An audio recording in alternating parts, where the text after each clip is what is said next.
तो हम लोग इससे पहले लास्ट क्लास में सेंट्रॉइड तक कर चुके थे, सेंट्रॉइड में कुछ प्रॉब्लम्स भी किए थे।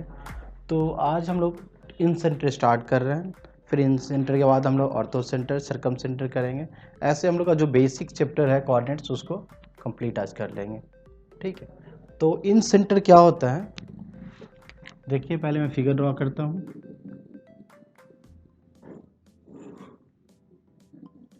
देखिए ये मेरा ट्राइंगल ABC है, ABC। तो इन सेंटर क्या होता है, angle bisector,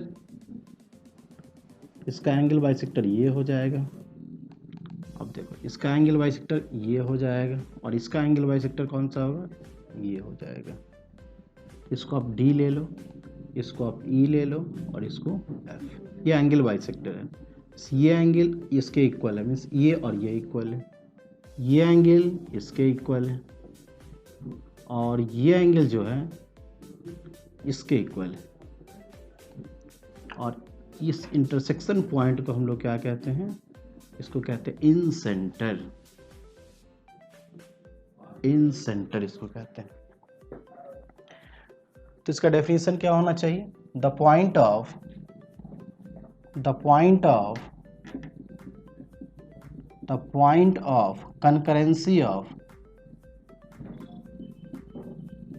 concurrency of angle, internal angle bisector of a triangle is called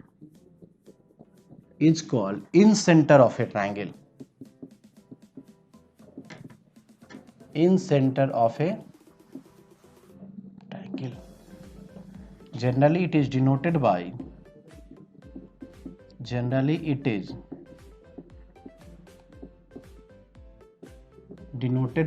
इसको I से डिनोट करते हैं, इन सेंटर। एक चीज और इसके बारे में लिख लेते हैं, it is equidistant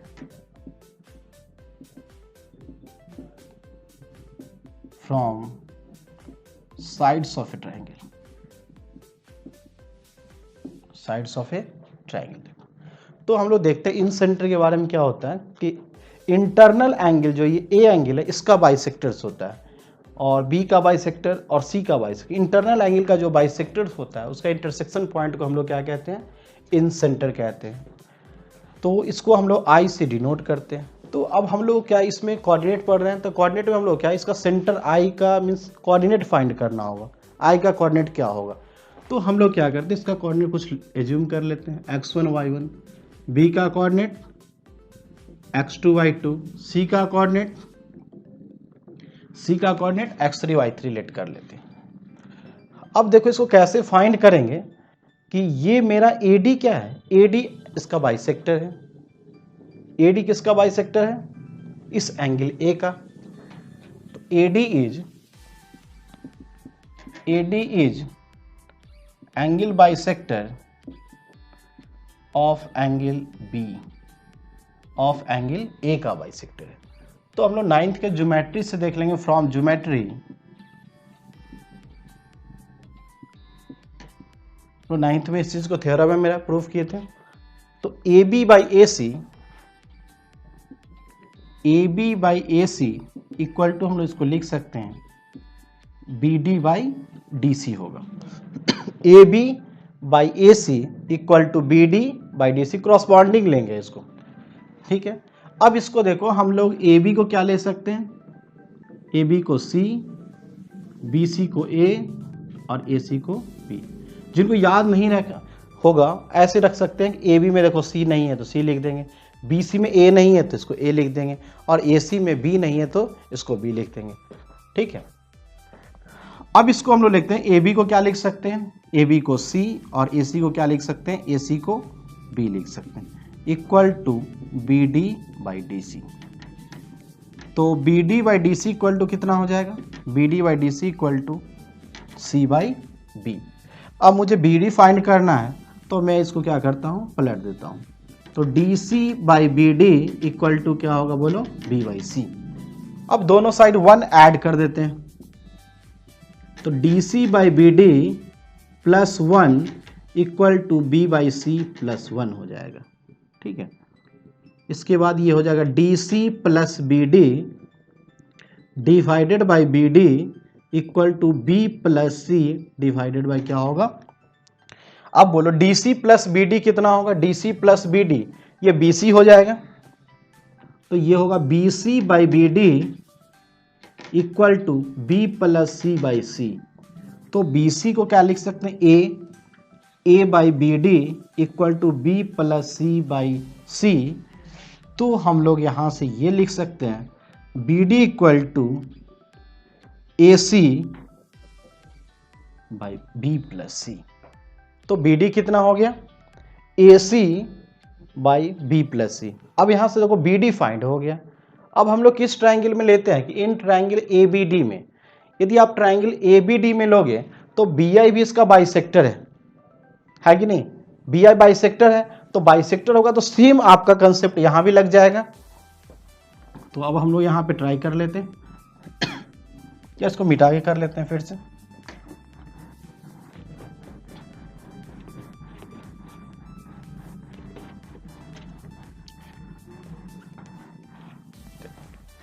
in triangle A B D, in triangle A B D में अब देखते हैं, ए बी डी में B I is bisector, B I is bisector of angle B, इसका बाइसेक्टर है बी आई, तो बाइसेक्टर होगा तो बोलो फिर से क्या लिख सकते हैं, A B by B D equal to क्या होगा, A I by I D, A I by कितना होगा बोलो, आई डी होगा। ठीक है, अब ए आई बाई आई डी इसको ऐसे लिख लेते हैं,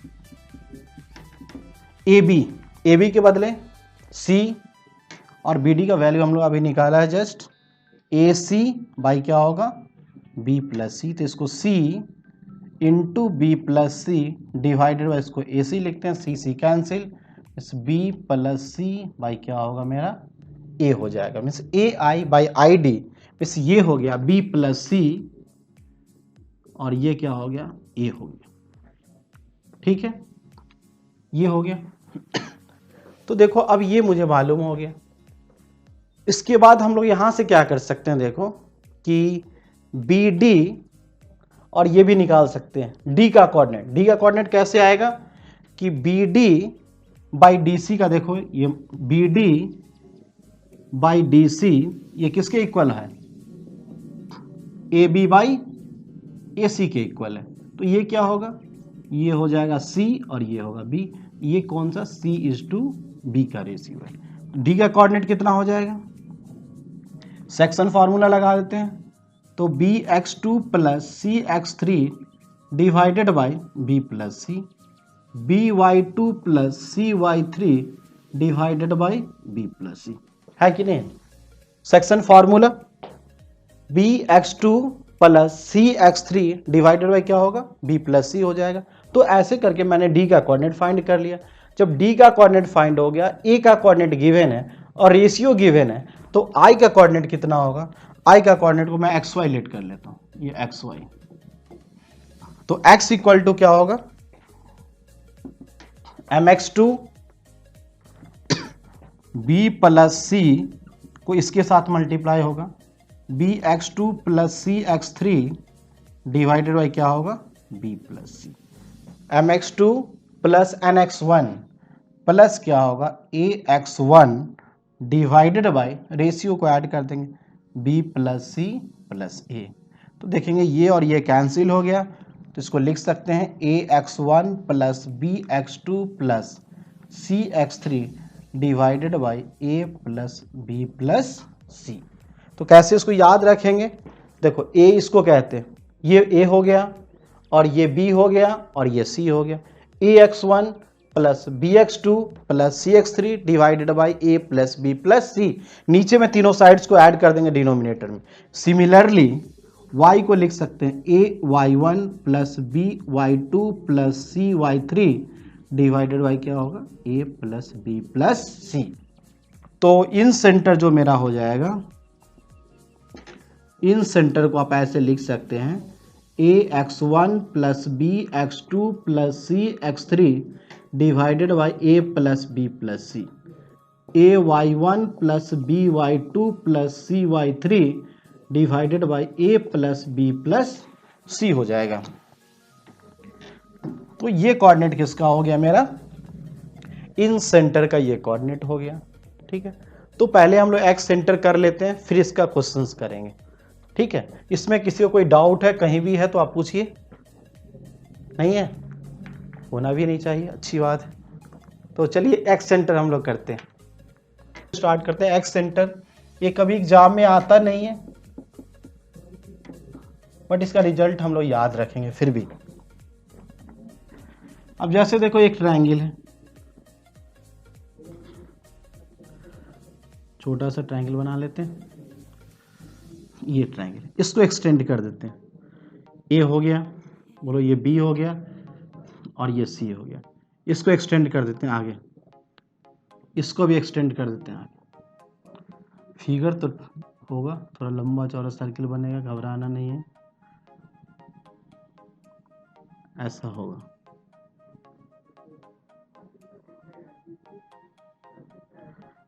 कोई बात नहीं, बहुत अच्छा फिगर बना है। नहीं चलो, तो देखेंगे यहाँ पे फिगर से कोई ज़्यादा नहीं, बस कंसेप्ट आप समझिए। फिगर तो यार होते रहता है। देखो ये मेरा एंगल बी है, एक्सटर्नल एंगल का जो इंटरसेक्शन पॉइंट होता है उसको कहते हैं। देखो कि इसको आप ज्वाइन कर दो, इसका एक्सटर्नल क्या होगा, ये वाला होगा, इसका ये होगा। ठीक है, और इसको भी कर दो। तो ये जो होता है ना, इसी को कहते हैं, एक अपोजिट होगा I1 और यहाँ पे कहीं I भी होता है। तो ये एंगल इसके इक्वल होगा और ये एंगल इसके इक्वल होता है। तो इसमें क्या होता है, जैसे हम लोग इन सेंटर पढ़े थे, इंटरनल एंगल का जो बाइसेक्टर था उसको इन सेंटर कहेंगे। अब एक्सटर्नल एंगल का जो बाइसेक्टर होगा उसको हम लोग क्या कहेंगे, एक्स सेंटर कहेंगे। तो ये हो गया। सिमिलरली क्या होगा, एक यहाँ भी फिगर होगा, एक यहाँ भी होगा। तो यहाँ पे जो होगा उसको I2 कहेंगे और C के जो अपोजिट होगा उसको क्या कहेंगे, I3 कहेंगे। इस तरह 3 आपका कोऑर्डिनेट्स पॉसिबल है। तो हम लोग जस्ट इसका डेफिनेशन नहीं लिखते हैं, जस्ट फार्मूला लिख लेते हैं। तो I1 क्या होगा देख लो आप, मैं एक तरीका बताऊंगा जो आप याद, इन सेंटर लिख दो आप, ax1 plus bx2 plus cx3 divided by a plus b plus c। फिर क्या होता है बोलो, ay1 plus by2 plus cy3 divided by a plus b plus c। I1 है ना, तो क्या करो, a को निगेटिव कर दो, जहाँ जाए a है माइनस a कर दो, हो गया I1। ठीक है, तो I2 में b को निगेटिव कर दो, तो क्या होगा बोलो, ax1 minus bx2 plus cx3 divided by a minus b plus c, ay1 minus by2 plus cy3 divided by a minus b plus c। इस तरह आप I3 भी लिख सकते हो, क्या होगा, ax1 plus bx2 minus cx3 divided by a plus b minus c। फिर क्या होगा, ये ay1 plus by2 minus cy3 divided by. तो याद रखना कि इसमें 3 कोऑर्डिनेट्स पॉसिबल है, एक I1, एक I2, I3। तो I1 जो आपको लिखना हो तो याद रखना बस इन सेंटर, याद नहीं रखना है एक्स सेंटर, इन सेंटर याद रखना है। उसमें A निगेटिव कर दोगे I1 होगा, B निगेटिव कर दोगे I2 हो जाएगा, C निगेटिव कर दोगे I3 हो जाएगा। इस तरह आप एक्स सेंटर लिख सकते हो। ये एग्जाम में कभी नहीं आता, बट आपको याद रखना है इस चीज़ को। ठीक है, तो इसके बाद हम लोग क्या करते हैं, कुछ प्रॉब्लम्स करते हैं जो मेरे लिए इंपॉर्टेंट है। थ्योरी तो हिस्ट्री है, चलते रहता है, ये सब प्रॉब्लम हम लोग करते हैं। तो मैं एक क्वेश्चन कर रहा हूँ, फर्स्ट क्वेश्चन इन सेंटर का। Find in centre of triangle, find in centre of A triangle whose vertices are 1√3 0 0 and 2 0 and 2 0। तो एक ट्रायंगल है जिसका कि तीनों वर्टेक्स दिया हुआ है, तो ड्रॉ कर लेते हैं इस ट्रायंगल को। क्या होगा बोलो? ए होगा जिसका कोऑर्डिनेट आप लिख लो 1√3, बी होगा जिसका कोऑर्डिनेट 0 0 होगा, सी होगा जिसका कोऑर्डिनेट क्या होगा बोलो? 2 0 होगा। तो हम लोग इन सेंटर फाइंड कर रहे हैं। इन सेंटर में सबसे पहले क्या करना होता है? तीनों साइड फाइंड करना होता है। तो आप ए बी निकालो, बी सी निकालो और ए सी निकाल लो। तो सबसे पहले मैं बी सी फाइंड करता हूँ। तो बी सी कितना होगा? डिस्टेंस फार्मूला लगा तो ये 2 हो जाएगा। इसके बाद ए सी फाइंड करते हैं। ए सी कितना हो जाएगा? 2 - 1 स्क्वायर प्लस 0 माइनस √3 स्क्वायर। तो ये भी हो जाएगा 1 + 3 में से ये भी 2 होगा। और ए बी फाइंड कर लेते हैं। ए बी कितना हो जाएगा? ये भी 2 हो जाएगा। आप देखो, तो इसको मैं ए कह देता हूँ, इसको बी कहता हूँ और ये क्या है आपका? सी है।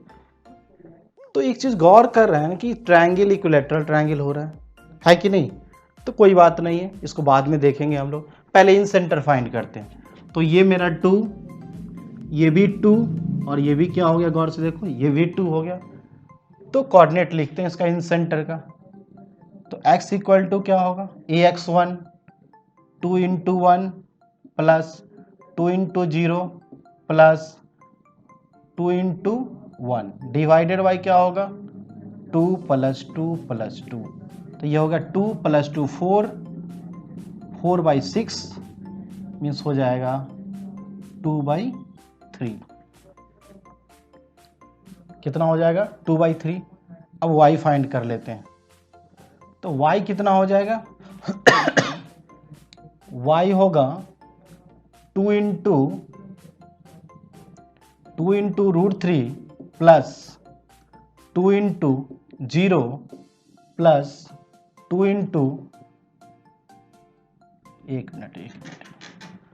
2 × 0 प्लस 2 × 0 प्लस 2 × 0 होगा, डिवाइडेड बाय क्या होगा? 2 + 2 + 2। तो ये हो गया 2√3 डिवाइडेड बाई 6। तो ये हो गया 3। इसको आप ये लिख सकते हो 1/√3। फर्स्ट वाला कोऑर्डिनेट भी एक बार चेक कर लेते हैं। 2 × 1 सही है, 2 × 0 ये भी सही है, ये हो गया 2 × 2 होगा, सॉरी। तो ये कितना हो गया? 4 + 2 6 हो गया। तो 6/6 कितना हो गया? ये 1 हो गया। तो इन सेंटर कितना आ गया? इन सेंटर कितना आ गया बोलो? ये आ गया 1,1/√3। ठीक है, एक काम करो, आप इसका सेंट्रॉइड निकाल के चेक करो।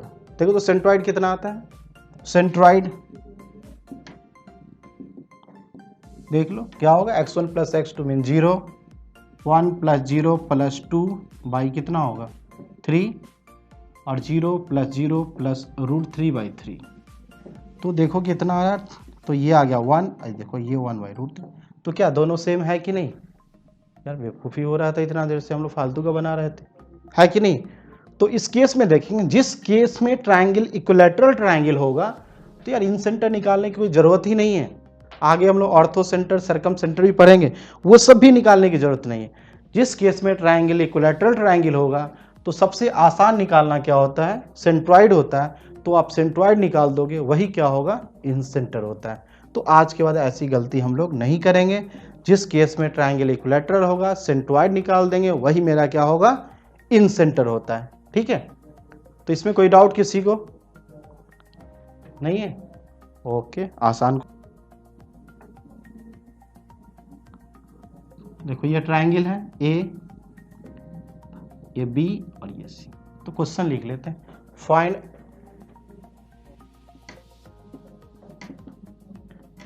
x coordinate,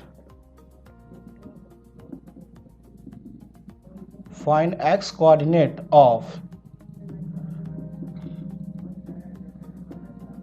in center of triangle that has the coordinates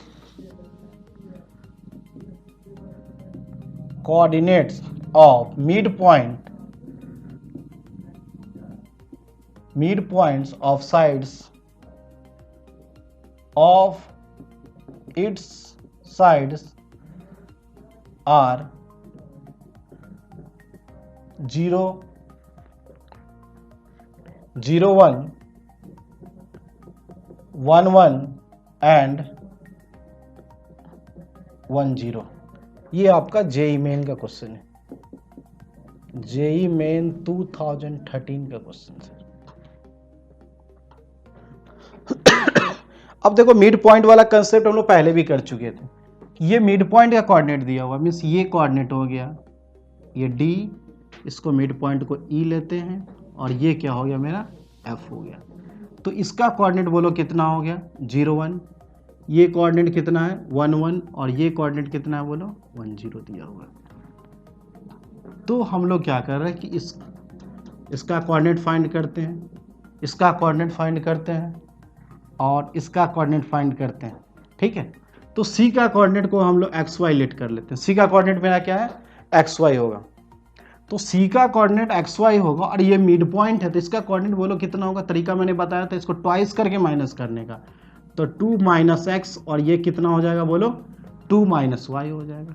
इसको दोगुना कर दो तो -x हो जाएगा और ये बोलो कितना हो जाएगा 2 - y। तो लेट कर लेते हैं, लेट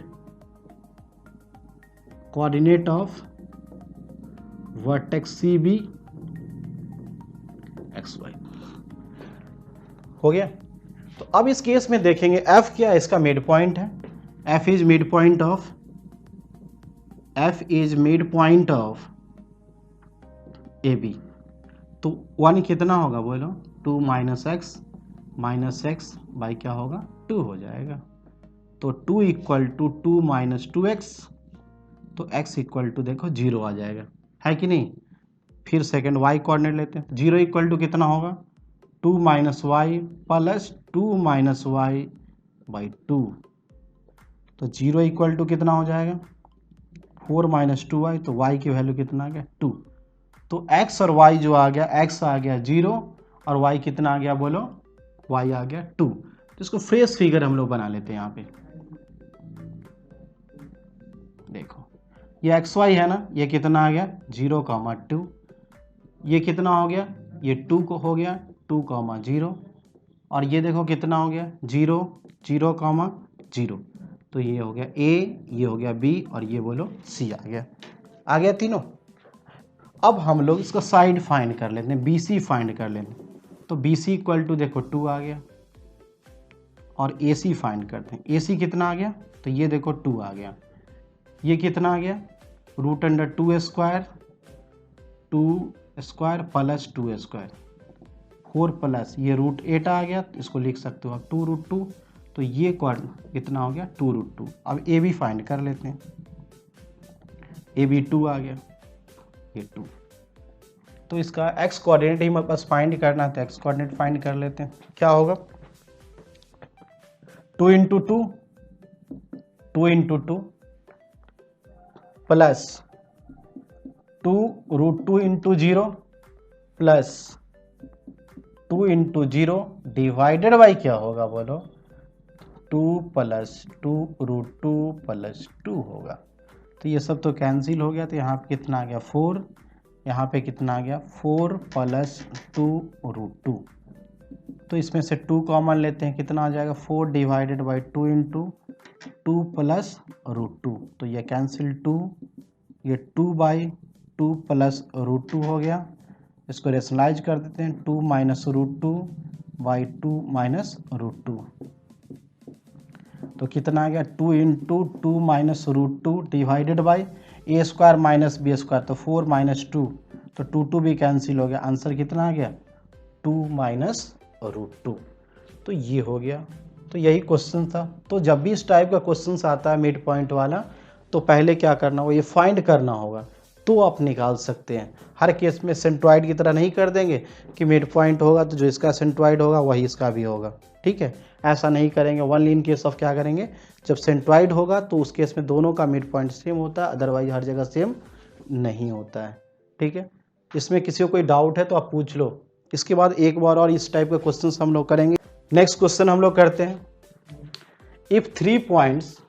6 + 3 × 3 = 12 + 3 × 3 = 16 + 3 × 3 = 24 + 3 × 3 = 26 + 3 × 3 = 28 + 3 × 3 = 32 + 3 × 3 = ओके, ये तो इन सेंटर था ना, एक्स सेंटर भी हो गया। ओके, तो अब हम लोग थोड़ा सा आगे पढ़ लेते हैं। इस पे 2 क्वेश्चंस हो गया, फिर बाद में हम लोग एक्सरसाइज में करेंगे इससे क्वेश्चंस। इसके बाद हम लोग देखते हैं ऑर्थो सेंटर।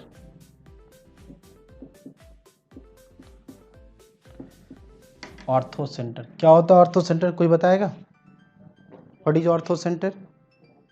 नहीं यार, क्या पढ़े हो 9th 10th में? ऑर्थो सेंटर क्या होता है? The point of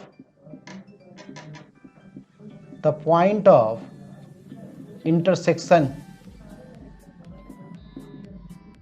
of altitudes is called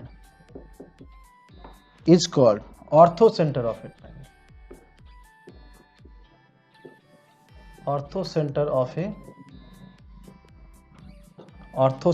a triangle। तो हम लोग फिगर से देखते हैं। देखो, ए हो गया, ये हो गया बी, और ये हो गया सी। आप क्या करो, इससे परपेंडिकुलर ड्रॉ कर दो, एक इससे भी ड्रॉ कर दो, एक परपेंडिकुलर इससे ड्रॉ कर दो। इसका नाम दे दो डी, इसके नाम दे दो ई, और ये हो गया एफ। और ये जो इंटरसेक्शन, इसी को कहते हैं ऑर्थो सेंटर। ऑर्थो सेंटर इस क्या हो गया? The point of intersection of altitude को हम लोग क्या कहते हैं? ऑर्थो सेंटर कहते हैं। ठीक है, और हम लोग ज़्यादा डिटेल में अभी नहीं पढ़ेंगे यहाँ पे। हम लोग ज़्यादा डिटेल में अभी नहीं पढ़ेंगे। हम लोग इसको फिर से स्ट्रेट लाइन जब हम लोग जिस समय पढ़ेंगे, तो स्ट्रेट लाइन में जब परपेंडिकुलर पैरेलल का कंसेप्ट पढ़ लेंगे, उसके बाद हम लोग ऑर्थो सेंटर और सर्कम सेंटर को अगेन क्वेश्चंस करेंगे। क्योंकि अभी हम लोग का इक्वेशन मुझे पता नहीं है, कैसे इक्वेशन हम लोग लिखते हैं। तो अभी क्या करेंगे, only in case of right angle triangle. यदि राइट एंगल ट्रायंगल होगा तो डिस्टेंस फार्मूला से हम लोग फाइंड कर लेंगे, चेक कर लेंगे राइट एंगल है कि नहीं है। राइट एंगल होगा तो फिर उसके लिए लिख सकते हैं सर्कम सेंटर और ऑर्थो सेंटर दोनों। ठीक है, तो बहुत जगह बुक में देखते हैं कि इसका एक फार्मूला भी लिखा हुआ रहता है। तो बोलो तो मैं भी लिख देता हूँ इसका फार्मूला। ठीक है, क्या होता है? x1 10a plus x2 10b, लेकिन उसका कोई यूज नहीं होता है। तो चलो मैं भी लिख देता हूँ, क्योंकि हर जगह लिखा हुआ रहता है। तो h का कोऑर्डिनेट जो होगा वो क्या होगा,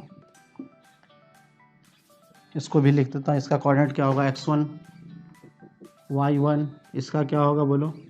x2 y2। इसका क्या होगा?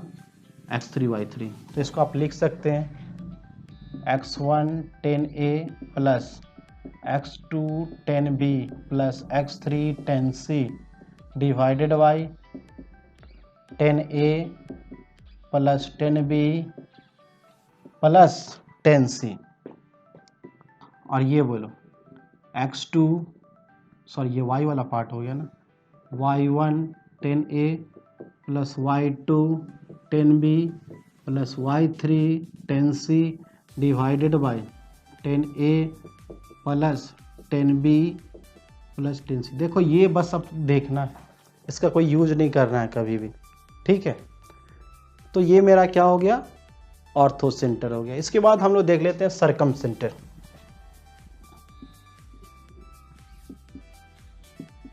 सर्कम सेंटर ये क्या होता है? पहले फिगर ड्रॉ करते हैं इसका।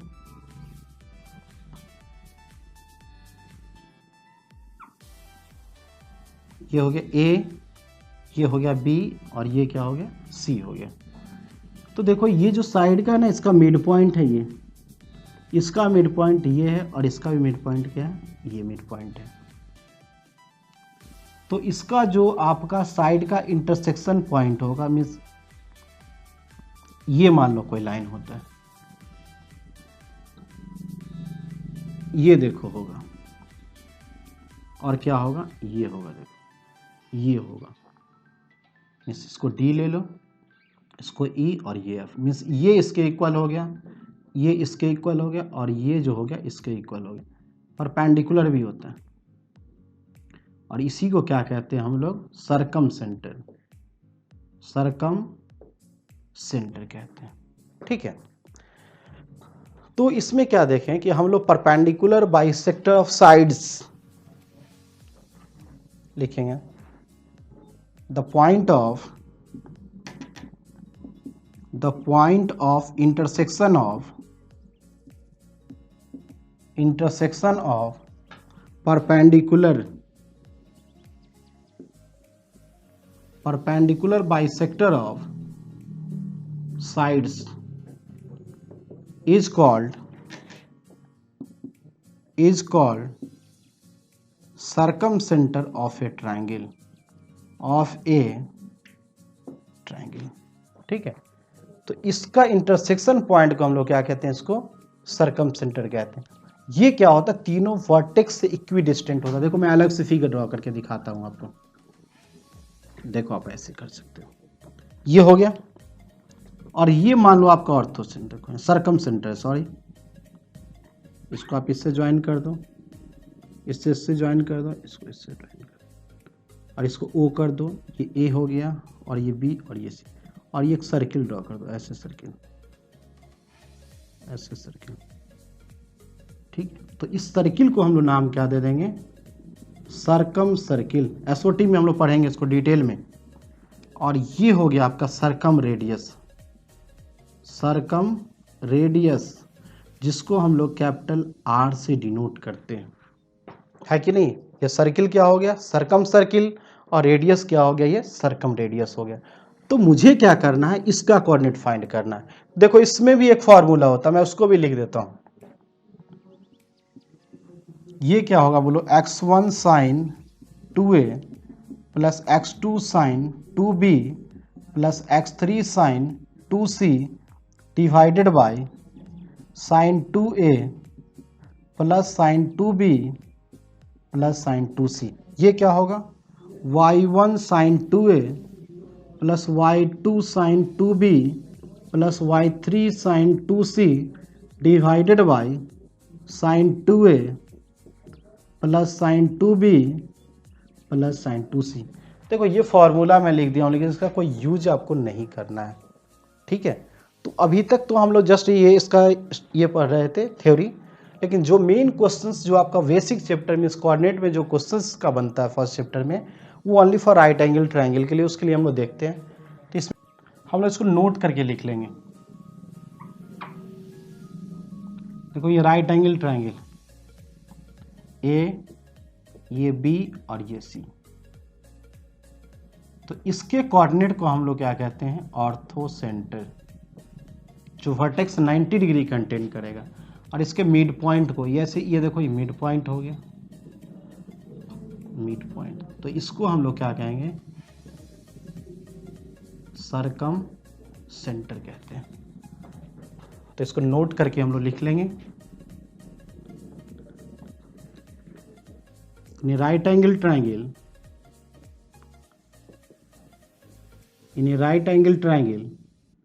the vertex containing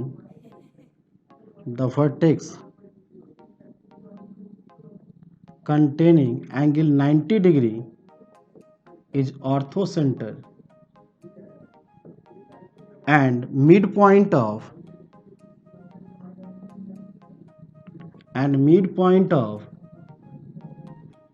hypotenuse is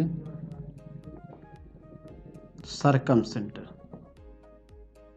of a triangle, ठीक है। तो राइट एंगल ट्रायंगल केस में क्या होगा, जो वर्टेक्स 90 डिग्री कंटेन करता है वो मेरा ऑर्थो सेंटर होगा, और जब 90 डिग्री होगा उसका अपोजिट क्या होगा, हाइपोटेन्यूज होगा। उसका जो मिड पॉइंट होगा वो क्या होगा, सर्कमसेंटर होगा। तो इस चैप्टर से बस क्वेश्चन, यदि राइट एंगल ट्रायंगल होगा तो करेंगे, नहीं तो यदि मान लो जिस केस में राइट एंगल ट्रायंगल नहीं होगा तो उसको हम लोग नेक्स्ट चैप्टर में से स्ट्रेट लाइन में उसका क्वेश्चंस करेंगे, ठीक है। फिर भी कुछ क्वेश्चंस हम लोग बेसिक क्वेश्चन देखते हैं, अभी एक दो question.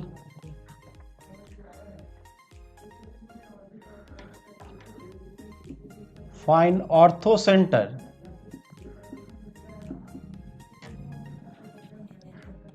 Of A triangle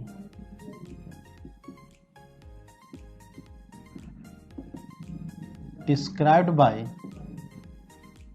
equations xy equal to 0 and x plus y equal to 1, ये क्वेश्चंस।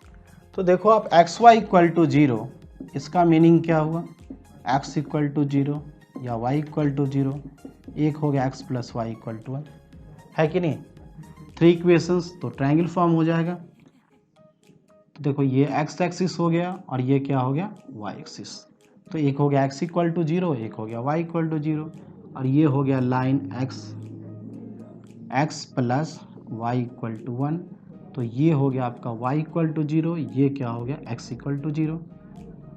तो इसको आप लिख सकते हो 0 0, इसका कोऑर्डिनेट कितना हो जाएगा बोलो 1 0, इसका कोऑर्डिनेट कितना होगा बोलो 0 1 होगा। तो राइट एंगल ट्रायंगल है कि नहीं। तो ऑर्थो सेंटर क्या होगा 0 0। Ortho centre is the vertex containing angle 90 degree. यदि मान लो सरकम सेंटर भी निकालना होता तो हम लोग क्या लिख सकते हैं मिड पॉइंट इसका। तो कितना हो जाएगा बोलो 1/2, 0 प्लस 1/2, 1 प्लस 0/2 मीन्स हाफ और हाफ क्या होगा इसका हो गया। तो और भी कुछ क्वेश्चंस हम लोग करते हैं। नेक्स्ट क्वेश्चन हम लोग करते हैं। If 3 points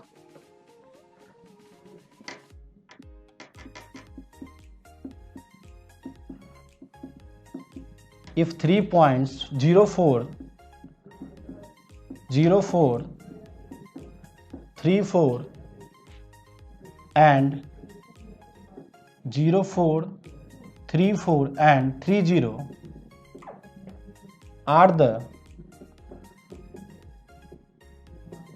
midpoints of sides of a triangle,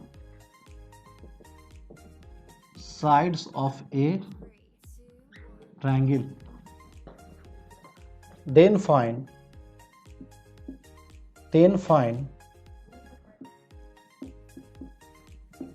orthocenter of a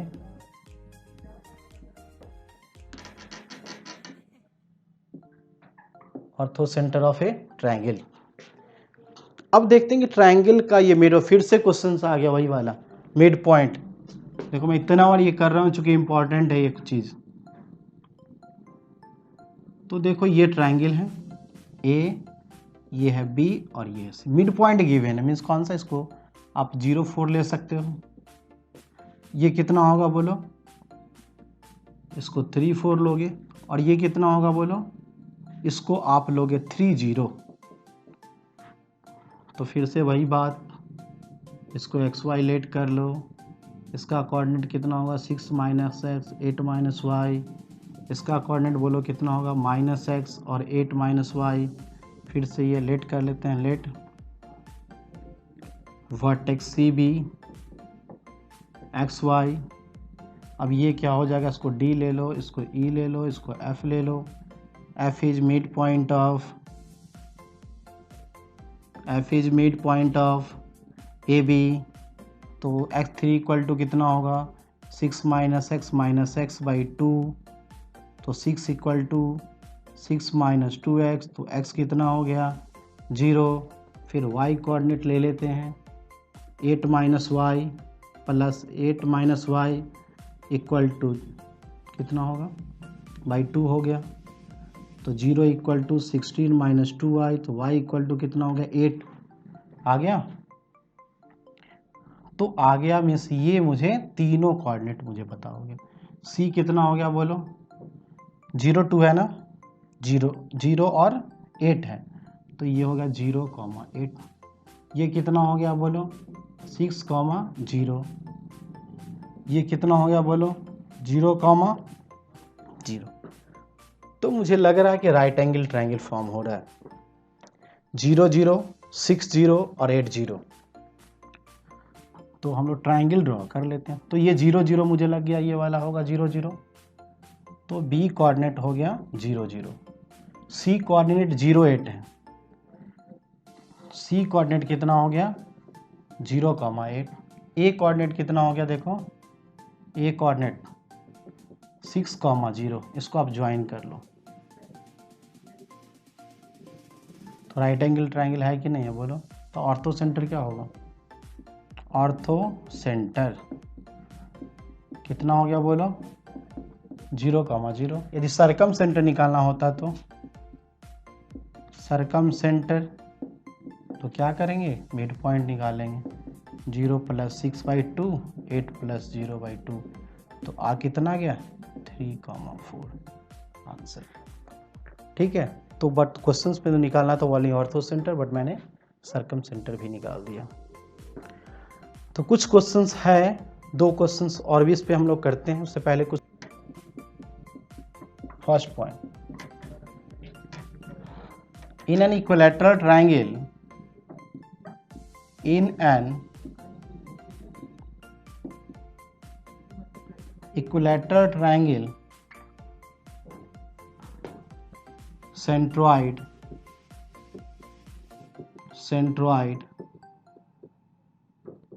in center orthocenter and circumcenter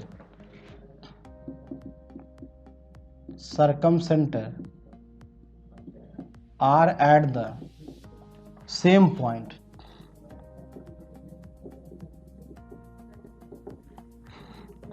तो ये चीज मुझे याद रखना है, इक्विलैटरल ट्रायंगल केस में ये चारों जो फ्रेंड्स हैं, centroid, in centre, ortho centre and circum centre, सब क्या होगा, एक ही पॉइंट पे होगा, मींस कॉन्साइड कर जाएगा सबका सब। ठीक है, नेक्स्ट पॉइंट क्या है कि in an equilateral triangle,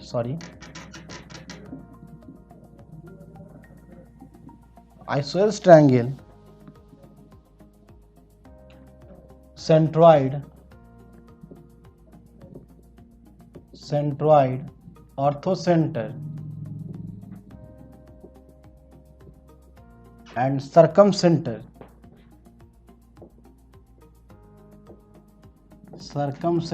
are collinear।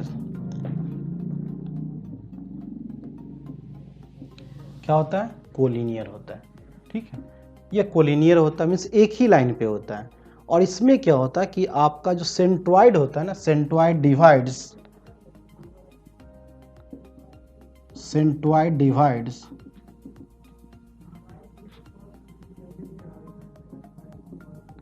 The line segment joining orthocenter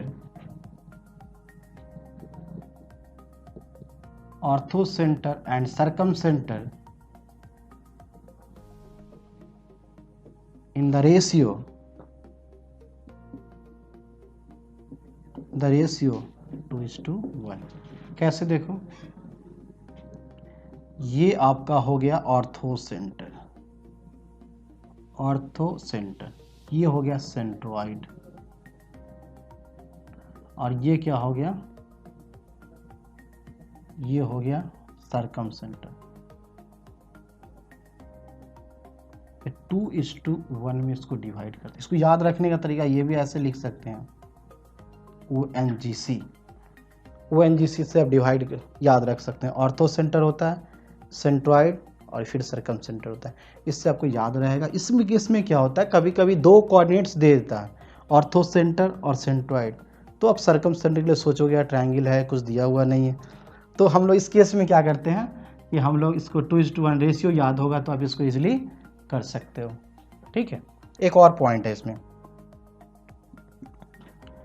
वो क्वेश्चंस दो हैं जो मैं अभी पॉइंट लिखवाने जा रहा हूँ कि वो IIT में पूछा हुआ, बहुत ही कॉन्ट्राडिक्शन हुआ था, बहुत कन्फ्यूजिंग क्वेश्चंस था कि हर बुक में उसका आंसर जनरली गलत रहता था पहले, अब तो सही हो गया बहुत हद तक। तो जिस केस में ट्रायंगल का कोऑर्डिनेट्स क्या होगा, रेशनल कोऑर्डिनेट्स होगा। If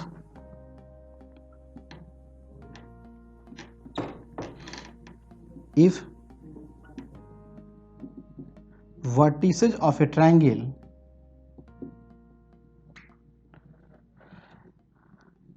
have rational coordinates,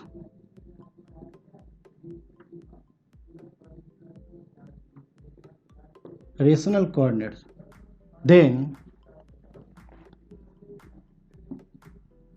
centroid, orthocenter and circumcenter must be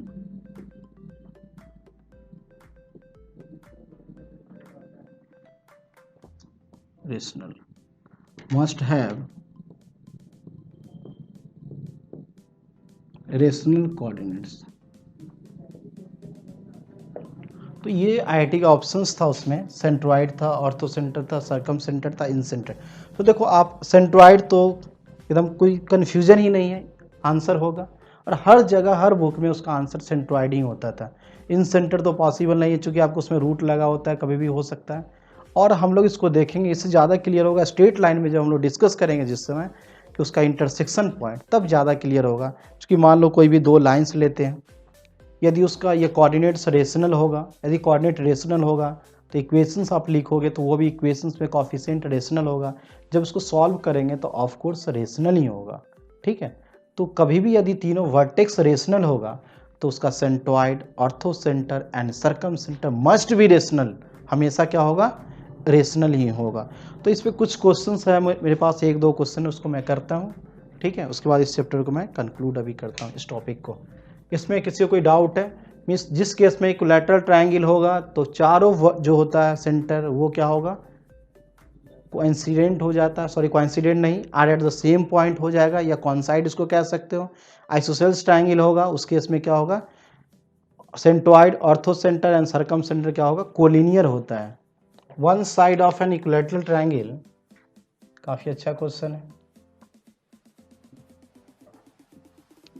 One side of an equilateral triangle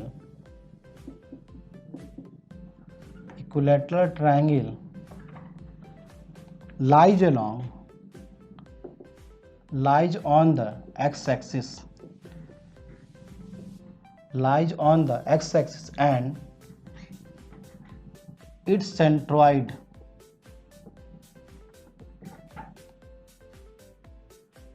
नहीं होना, and its circumcenter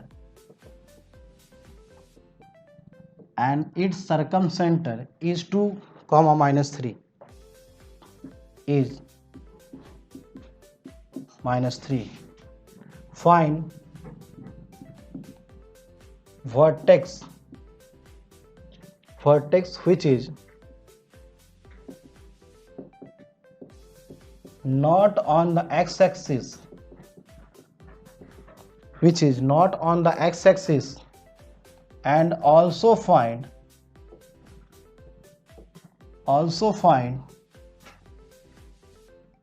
length of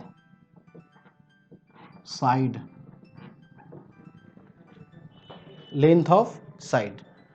तो देखो इस इक्विलैटरल ट्रायंगल है, पहले फिगर ड्रॉ कर लेते हैं। तो ये आपका एक्स एक्सिस, ये क्या हो गया, वाई एक्सिस हो गया। तो one side of an equilateral triangle lies on the X axis, इस पे लाई कर रहा है, और जिसका कि सर्कम सेंटर दिया हुआ है, तो ऑफकोर्स ट्रायंगल क्या होगा, नीचे की ओर होगा, है कि नहीं। ट्रायंगल कहाँ होगा, नीचे की ओर होगा। तो हम लोग फिगर ड्रॉ कर लेते हैं।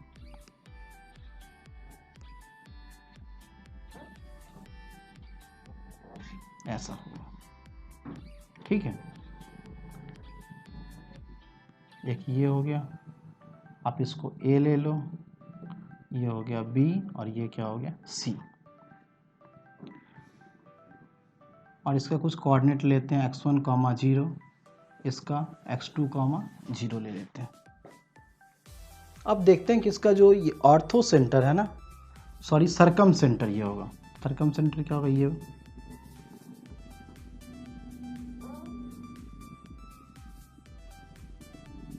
तो ये वाला जो कोऑर्डिनेट है ना 2, -3 दिया हुआ है। तो ये डिस्टेंस देखो कि ये आपका y एक्सिस है, तो ये डिस्टेंस क्या होगा, ये कोऑर्डिनेट 2 होगा, तो ये इसको भी आप 2, 0 लिख सकते हो, और ये भी क्या होगा 2, और ये इसके बारे में नहीं बता सकते, तो 2, मान लो मैं बीटा ले लेता हूँ, 2, क्या हो जाएगा, बीटा हो जाएगा, ठीक है। तो एक बात बताओ, ट्रायंगल कैसा है, इक्विलैटरल ट्रायंगल है, तो इसका जो सर्कम सेंटर होगा और सेंट्रॉइड होगा, सब तो एक ही होगा, तो मैं इसका सेंट्रॉइड फाइंड कर लेता हूं। तो सेंट्रॉइड कितना होगा बोलो,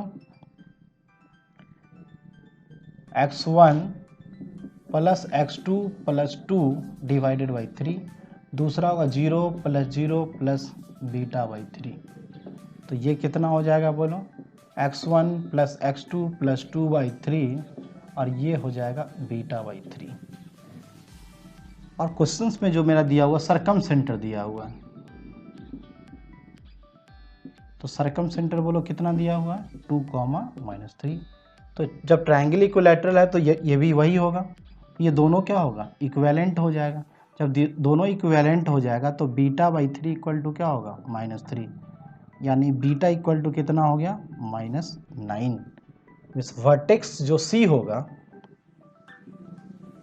वर्टेक्स सी क्या होगा 2, -9 हो जाएगा।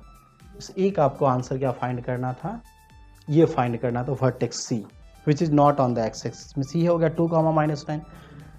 अब इसमें देखो कि आपको क्या फाइंड करना है कि लेंथ ऑफ साइड भी फाइंड करना है। तो इसका हाइट कितना हो गया मुझे ये बता दो बस, क्योंकि आपको ये कोऑर्डिनेट मालूम नहीं, इसको नहीं निकाल सकते हो, ये मालूम नहीं आप नहीं निकाल सकते हो, ये मालूम नहीं है नहीं निकाल सकते हो, तो बट ये हाइट मालूम कर सकते हो। देखो इसका हाइट ये कितना है, ये हो गया आपका 2, -9, 2, -9। तो ये डिस्टेंस कितना हो गया, ये डिस्टेंस 9। यदि आपको नहीं समझ में आ रहा तो डिस्टेंस फार्मूला लगा दो, नहीं तो ये वाई एक्स एक्सिस से डिस्टेंस हो जाएगा 9। तो इसका हाइट कितना है, हाइट 9 दिया हुआ है, हाइट कितना है 9 है।